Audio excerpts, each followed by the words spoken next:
Dragon Ball Legends has been up and running for more than half a decade now, and I would assume that the game has changed a lot since its initial release back in May 2018. Or at least, I would hope so. I haven't really kept up with the game after its first year anniversary, but as an ex-Day 1 Legends player who played the game almost religiously through its first year, I just wanted to take a moment here to talk to you about some things that I remember from the early days of Dragon Ball Legends. So, how was Legends on release? From what I remember, the game was actually pretty well polished. Like, the game was definitely better than Dokkan in almost every way. Like, the game had skip tickets on release, and I'm pretty sure it only took them like a month or two to add the auto mode feature. The gameplay was also so fresh and like very easy to understand. Unlike Dokkan's, which was honestly such a difficult game to get into at the time, and PvP was just so much fun. Like, the first week of Dragon Ball Legends was probably the peak of PvP. You could literally play anything you wanted, and most players didn't even have Sparking units. So you could generally bring hero and extreme class characters into PvP. It was just so fun. But then the sweats had the time to figure out which characters were the best, and word got around pretty quickly that the best character to reroll for was the purple Sparking Vegeta, since he had a very high blast base stat and held 2 blast cards. His kit also gave him a lot of additional blast damage, so he was actually a pretty well designed unit.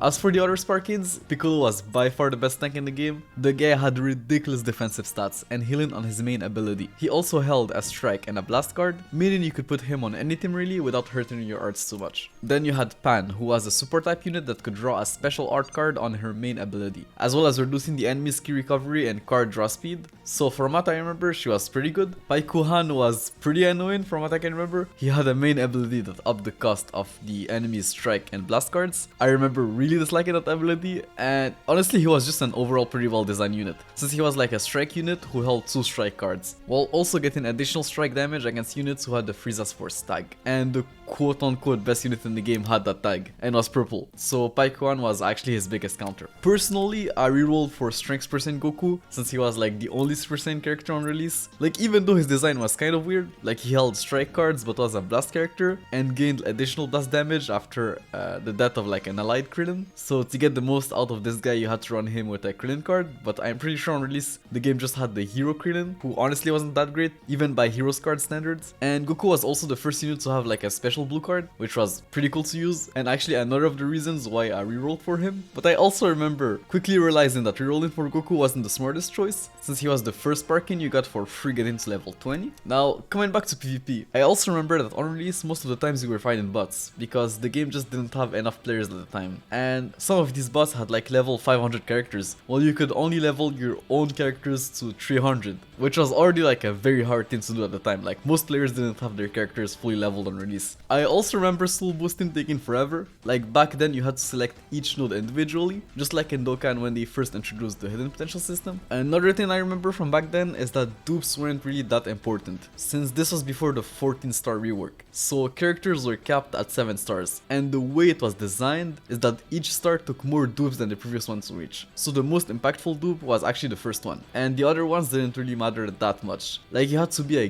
giga ultra well to have like a 5 or 6 star character, let alone like a 7-star character. No idea how it is now, but I know that the 14-star rework really changed things when it came to dupes. Like, dupes became almost a must with that update. Like, from what I remember, back then you could just pull one copy of a character and use it without any problem in PvP. I also remember when they first implemented the Zenkai system into the game, which are basically easy as from Dokkan. Well, easy as if you had to spend stones to get them.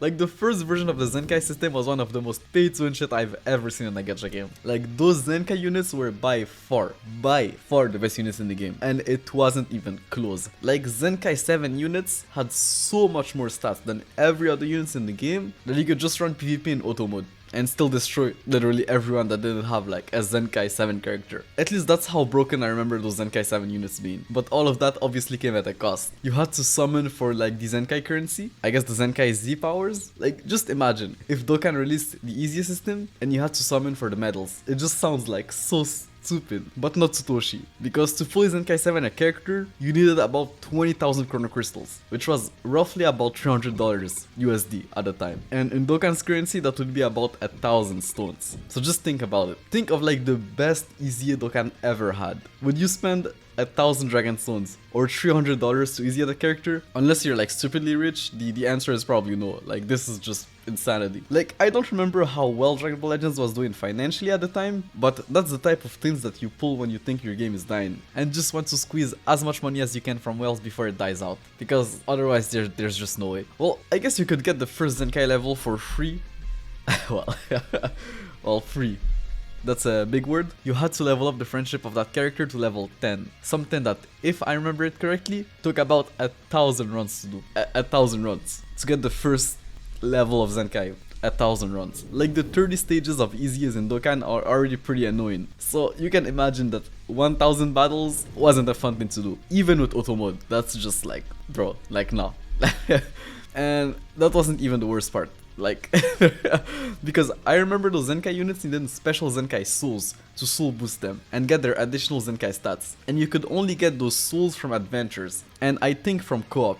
But you could only get like 100 of the co-op currency a day, and the adventures barely gave you anything. Like, bro, it was just one of the worst grinds I've ever seen in a gacha game. Like, in Dokkan language, this would be the equivalent of having to farm Python battle and daily missions to get special potential orbs to get the bonus easiest stats for easiest characters. Like, bro, what?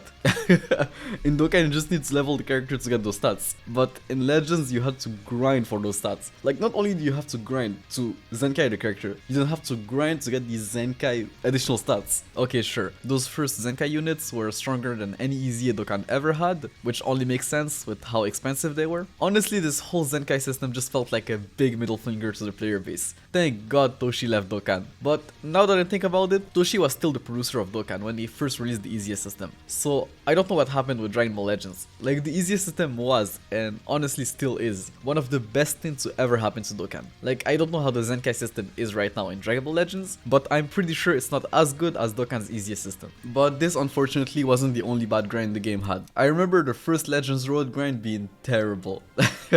They're basically like Prime Battle TORs, and I have no idea how Legends does them anymore, if they even do them anymore. But back in the days, you had to grind medals that you could then exchange for Z powers and souls of the Legend Road character. The grind wasn't hard per se, but it was very tedious. Like, you needed so much energy to be able to finish Goku before the end of the event that it was pretty much impossible to do without using Chrono Crystals. And I remember the event having some missions that were just so hard to beat. Maybe I just sucked at the game, it's possible. I honestly wasn't that good at Legends, so it could be a skill issue, but I just couldn't see how you could beat those enemies under 120 counts. Honestly, to me, that's just... Honestly, just PvE content as a whole sucked in that game. And that's one of the main reasons why I left Dragon Ball Legends for Dokkan. PvE was just not fun, and PvP wasn't fun either.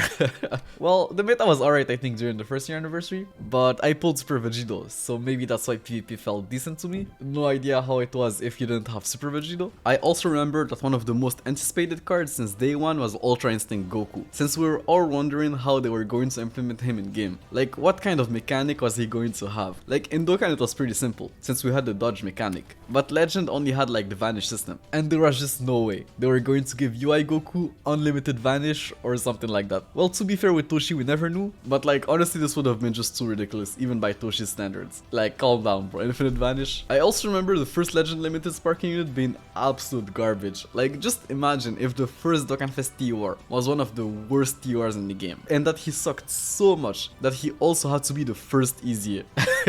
Well, that's exactly what happened with Beerus. He literally was like useless on release. Like, he sucked so much that he was one of the first units to Zenkai Awaken, and the first Legend limited Zenkai. When he Zenkai'd, he was the best unit in the game. You needed the $300 to Zenkai him, so like, he had to be the best unit in the game. Like, bro, what? You're paying $300, like, I hope the unit is the best in the game, otherwise like, what am I spending my money for? Like, bro, what?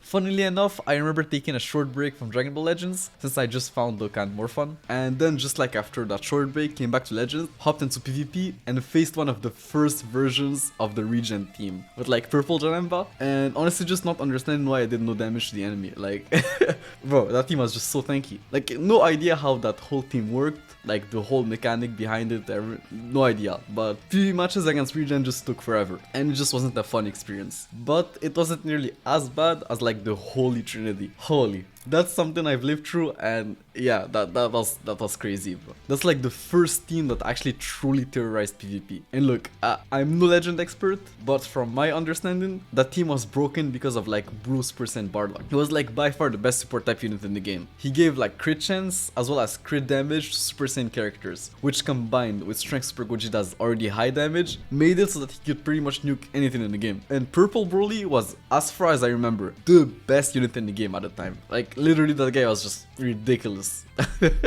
He was way ahead of his time. Like he was the first unit to have a ton of different abilities that together made him just an absolute monster. Like he had a green card that forced switch characters, blast armor on his strike cards, took neutral damage for 15 counts of Pentagenin, healed on transformation, and his blue cards literally destroyed cards in your opponent's hand. Like, bro. Like, I barely kept with Legend after the first year, so I don't know how, like, good all of this is today or how bad it is, but at the time this was just absolutely ridiculously broken. Like, this was just this was ridiculous at the time. Like, we had never seen something like that on a unit. This was just too much. So you can guess that him getting buffed by Bardock and having his color disadvantage being covered by Super Gogeta, who was also one of the strongest units at the time, just made that team so dumb. Like, that team literally had no weaknesses. Like, those were literally the 3 most played PvP units at the time. Like, it's either you were playing the Holy Trinity or just forget PvP. That's literally how it was. But yeah, that's about it for today's video. Honestly, so much has changed since I first started playing the game, so if you'd like me to make like an in-depth history series where I really cover each month of Dragon Ball Legends history in details, like I do with Dokkan, and if enough people are actually down for that, I'll definitely try to do it. But until then, take care, good luck on your summons, peace.